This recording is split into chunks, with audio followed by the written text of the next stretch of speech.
शालीमार बाग विधानसभा क्षेत्र से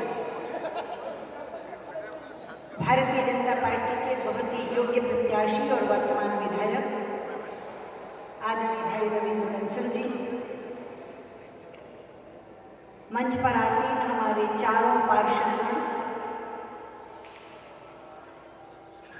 भाई रामकृष्ण सिंगल जी, बहन रेखा गुप्ता जी, बहन ममता नागपाल जी, भाई चांदीराम चावला जी, यहाँ से शिरोमणि गुरुद्वारा प्रबंधक कमेटी के आदरणीय सदस्य आदरणीय चड्डा जी,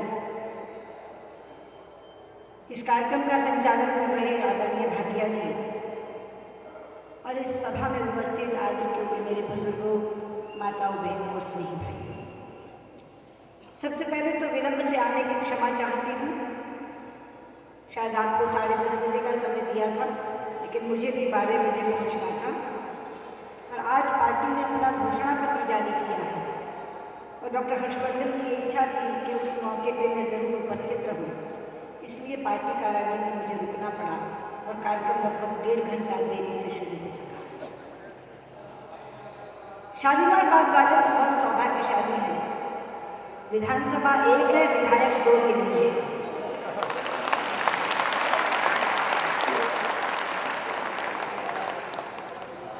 ऐसा सौभाग्य बहुत कम मिलता है किसी को कि एक विधानसभा में रहने वाले 2 विधायक बन जाए। वैसे तो कोई काम छोड़ा नहीं है रविंद्र जी ने करने के लिए, लेकिन काम ढूंढ लेंगे और दुगने विकास से शालीमार बाग का भी विकास होगा, क्योंकि जहाँ से व्यक्ति बनता है वहाँ के प्रति तो कटिबद्ध होता ही है, लेकिन जहाँ रहता है वहाँ मोह और प्यार की प्रतिबद्धता होती है। इसलिए रामकृष्ण सिंगल जी भी करेंगे और रविंद्र बंसल जी भी करेंगे।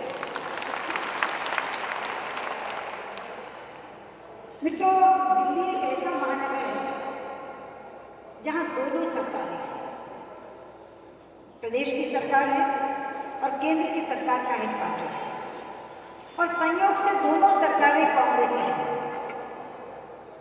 अगर दोनों सरकारें एक ही पार्टी की हों तो लोगों को यह अपेक्षा होती है कि ये दोनों सरकारें मिलकर ऐसा काम करेंगी कि देश की राजधानी को एक सुरक्षित और सुंदर नगर समझा जाए। वहाँ इतनी सुविधाएं होंगी कि उन सुविधाओं से लैस होकर वहाँ जिंदगी जीने पर आदमी गर्व का अनुभव कर सके। लेकिन मुझे दुख से कहना पड़ता है कि बिल्कुल उल्टा हो रहा है। दोनों सरकारें मिलकर सता रही हैं, मिलकर कष्ट दे रही हैं और मिलकर बोझ डाल रही हैं। अगर केंद्र की सरकार खान पान की वस्तुओं के दाम बढ़ाती है, डीजल पेट्रोल के दाम बढ़ाती है, तो दिल्ली की सरकार बिजली और पानी के दाम बढ़ा देती है। दोहरी मार दिल्ली के नागरिक पर पड़ रही है।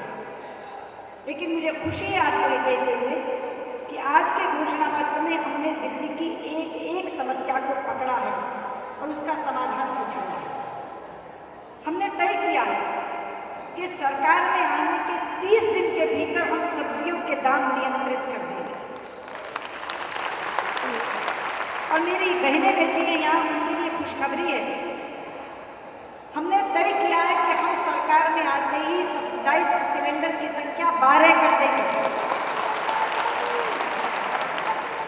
इस देश में हमने अनाज का राशन तो सुना था, कभी गैस का राशन हो जाएगा ये नहीं सुना था।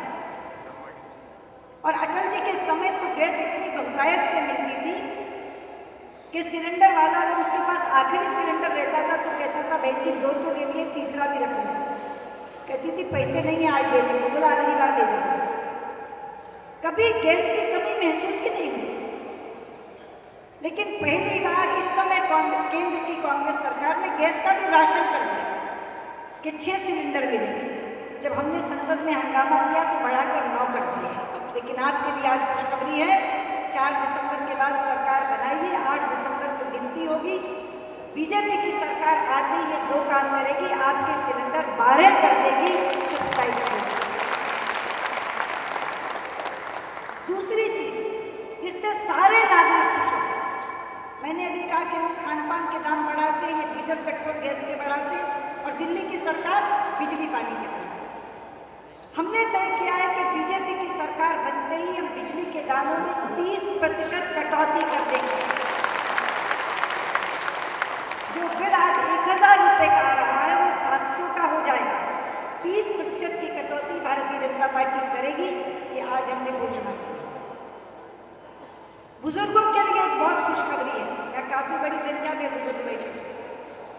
हमने तय किया है कि जितनी पेंशनें मिल रही हैं, विधवा पेंशन, विकलांग पेंशन और वृद्धावस्था पेंशन, उसमें 1000 रुपये को 1500 कर देंगे, 1500 को 2000 कर देंगे। 500 रुपये महीने की वृद्धि हर तरह की पेंशन में कर देंगे।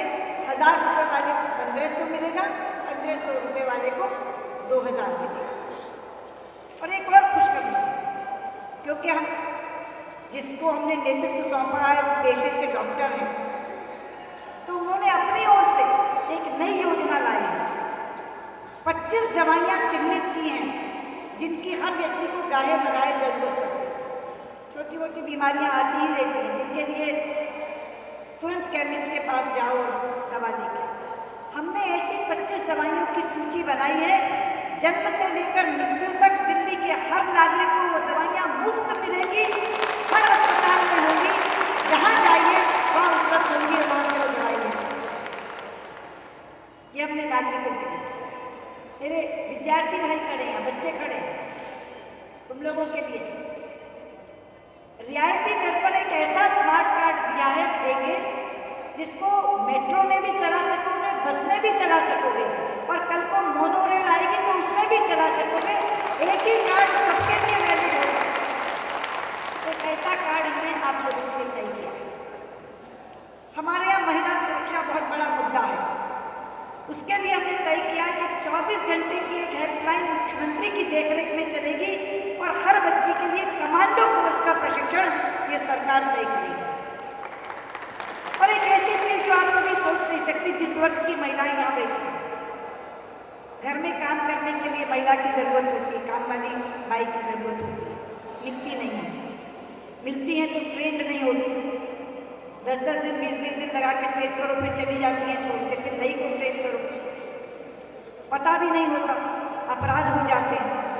तो सरकार ने तय, किसी तरह से गाड़ियां बढ़ रही हैं, ड्राइवर चाहिए तो ड्राइवर, तय किया कि हम प्रशिक्षण कॉलेज खोल करके उन लड़कियों को जो घरों में इस तरह के काम करना चाहते हैं अपनी ओर से प्रशिक्षण देंगे। माइक्रोवेव कैसे चलता है, फ्रिज कैसे चला सकती हो, एसी कैसे चला सकती हो, अच्छा खाना कैसे बना सकती हो, दाल सब्जी कैसे बना सकती हो, ड्राइविंग का प्रशिक्षण देंगे। और वहीं से आपको मिलेंगे लोग जिनका पता ये वो सब हमारे पास होगा। तो सुरक्षा की दृष्टि से भी और उपलब्धता की दृष्टि से भी बड़ी अभिनव योजना है। वो आपको हमारे प्रशिक्षित कॉलेजों से आपको काम वाली बहनें भी मिल सकेंगी और आपको अच्छे ड्राइवर भी मिल सकेंगे। ये हमने तय किया। अखबार वाले कोई वर्ग छोड़ा नहीं है। आज हमने तय किया है कि अखबार वाला अगर उसके पास पैसा नहीं है तो एक एक घर जा जा करके पैदल चल चल के टांगे थक जाती हैं, रोज का काम है। सरकार की तरफ से हर अखबार बांटने वाले को मुफ्त साइकिल देने का काम करेंगे ताकि वो अपना काम भी जल्दी कर दे और घर घर अखबार देने के लिए साइकिल से जा सके। साप्ताहिक हाट लगाने वाले, अपने यहाँ लगता है संडे बाजार लगता है, मंडे बाजार लगता है, ट्यूसडे मंगल बाजार लगता है, साप्ताहिक हाट वालों को स्थान दे देंगे ताकि उनको उठा के न जाना पड़े, अपना हाट के अंदर उसी स्थान पर आकर के हाट बाजार लगा सके। रविंद्र जी कह रहे थे यहाँ गाँवों के लोग भी बैठे, बड़े प्रमुख लोग आए। हमने तय किया देहात में लाल डोरे का विस्तार करेंगे और ग्रामीण क्षेत्र में अगर आपके पास एक मकान है और उसमें आप स्वयं रहते हैं तो हाउस टैक्स से मुक्ति दे देंगे, आपको कुछ रहकर देना नहीं। कितनी चीजें गिराऊं। आज का घोषणा पत्र पढ़ने वाला है। मैं चाहूंगी रेखा जी से कि एक एक घर में, आप जिलाध्यक्ष रही हैं, एक एक घर में घोषणा पत्र भेजिए। कोई वर्ग हमारी आंख से अछूता नहीं रहा है और हर वर्ग की समस्या का गहन अध्ययन करने के बाद हमने तय किया।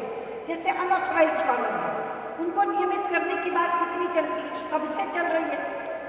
हमने कहा कि पर होता क्यों नहीं। तो अध्ययन के बाद पता चला कि लेआउट का पैसा कहाँ से आए, ये समस्या बनी। आज हमने तय किया कि हम हर अनऑथराइज्ड कॉलोनी को नियमित करेंगे और लेआउट का पैसा दिल्ली सरकार देगी ताकि बजट का समस्या ना आए और ये जो इतने दिनों से मामला पेंडिंग और लंबित पड़ा है वो पूरा हो जाए। झुग्गी झोपड़ी वालों से उनके लिए भी तय किया, एक नई योजना हम बना रहे हैं, अटल जन पुनर्वास योजना, जिसमें जहाँ झुग्गी वहीं मकान, वहीं उनको मकान देने का हम काम करेंगे। क्योंकि अगर दिल्ली को सुंदर भी बनाना है, सुंदर बनाना है तो झुग्गी झोपड़ी को मकान में परिवर्तित करना होगा, सुरक्षित करना है तो सुरक्षा का पुख्ता इंतजाम करना होगा। और ये सारी चीज़, क्योंकि अभी 3 बातें कही रविंद्र जी ने, महंगाई, भ्रष्टाचार और अपराध, ये 3 चीज़ों के लिए सरकार जानी जा रही है। तो महंगाई के लिए मैंने आपसे कहा कुछ राहत आपकी रसोई को मिलेगी। भ्रष्टाचार के लिए हमने तय किया है हर योजना ई गवर्नेंस के माध्यम से चले, इतनी पारदर्शिता होगी कि कोई नियुक्ति हो रही हो, कोई टेंडर जा रहा हो, हर चीज़ आप ऑनलाइन देख सकेंगे, ऑनलाइन भरना होगा, कोई भी काम गुपचुप तरीके से नहीं होगा। सरकार ने पारदर्शिता लाने के लिए हमने ई गवर्नेंस लाने का काम किया। तो ये जो 3 चीज़ें उन्होंने कही थी, केवल वो 3 चीज़ें ही नहीं, हर वर्ग के लिए, हर समाज के लिए, युवा के लिए, महिला के लिए, बुजुर्ग के लिए, सबके कल्याण के लिए हमने सोच करके आज एक घोषणा पत्र जारी किया है। और मुझे लगता है कि ये मन तो आपने बना ही लिया कि कांग्रेस को हटाना है, बना लिया नहीं? एक कांग्रेस विरोधी लहर चल रही है, कांग्रेस विरोधी लहर। और मैं आपको एक खुशखबरी दूँ, मैं मध्य प्रदेश, छत्तीसगढ़ और राजस्थान तीनों का चुनाव प्रचार करके कल लौटी हूँ। छत्तीसगढ़ का मतदान हो चुका, कल मध्य प्रदेश का मतदान भी हो चुका। और मतदान के बाद आपको विश्वास से कहना चाहती हूँ कि पहले के मुकाबले ज़्यादा सीटें प्राप्त करके हम वहाँ सरकार, और ये दोनों सरकारें तीसरी बार बन रही हैं। भारतीय जनता पार्टी की सरकार 2003 में बनी, 2008 में बनी और 2013 में तीसरी बार बन रही। और कल राजस्थान में जो वातावरण मैं देख के आई हूँ, बहुत बड़ी विजय हासिल करके हम राजस्थान में सरकार बनाना चाहते हैं। तो मेरा आपसे अनुरोध है कि इस विजय माल का आखिरी मनका दिल्ली है। 17 और 19 को तो 11 और 19 को मतदान हुआ छत्तीसगढ़ में, 25 को मतदान हुआ मध्य प्रदेश में, 1 तारीख को मतदान हो जाएगा राजस्थान में, 4 दिसंबर को दिल्ली का मतदान होगा। इस विजय माला का ये आखिरी मनका बीजेपी का कमल पिरोने का काम आप करिए, ताकि इसी नींव के माध्यम से हम भारत की सरकार, भारतीय जनता पार्टी की बना सकें। एक अनुरोध मुझे यहाँ करना है, वो तीनों के तीनों राज्य बीजेपी और कांग्रेस का सीधा मुकाबला था। यहाँ कुछ और लोग आ गए जो कहते हैं तीसरी शक्ति है। भाई तीसरी शक्ति तो वो होगी जिसको जनता शक्ति देगी, जिसको जनता ताकत देगी। मेरा एक मूल मंत्र मान लीजिए, अगर आपने कांग्रेस को हटाने का मन बनाया है तो विकल्प भाजपा को ही स्वीकार करना, बीच में वोट व्यर्थ मत करना, जाया मत। अगर आपने वोट जाया किया तो आप अपने लक्ष्य को प्राप्त करने से चूक सकते हैं। जब हम नकारात्मक वोट तय करते हैं, देखिए मध्य प्रदेश और छत्तीसगढ़ को तो सकारात्मक वोट मिल रहा है, राजस्थान में नकारात्मक मिल रहा है, पर उन्होंने तय कर लिया कि कांग्रेस को हटाना है, बीजेपी को लाना है। यहाँ जो बीच बीच में कुछ फुदक रहे हैं, मैं ये कहना चाहती हूँ, वहाँ वोट देकर वोट व्यर्थ अगर कर दोगे तो लक्ष्य का संधान करने से चूक सकते हो। मछली की आंख की तरह तय करो, कांग्रेस को हटाना है तो साथ ही तय करो बीजेपी को लाना है। अगर वोट बीच से चला गया, छोटे छोटे हल्के 70 विधानसभाओं का की असेंबली है, 1000-2000 की जीत हार हो सकती है, तो वो वोट जो व्यर्थ होगा वो कुछ भी कर सकता है। इसलिए मेरा आपसे हाथ जोड़ के अनुरोध है, वोट व्यर्थ मत करना, वोट जाया मत करना। अपना मन अगर आपने कांग्रेस को हटाने का बनाया है तो मन कांग्रेस को, मन बीजेपी को जिताने का भी बनाओ और केवल कमल पे मोहर लगाओ।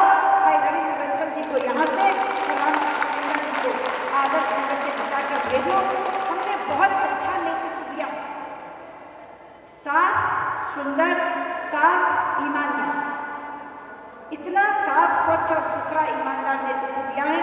और जितना स्वच्छ और सुथरा ईमानदार हमारा नेता है, उतने ही स्वच्छ और सुथरे ईमानदार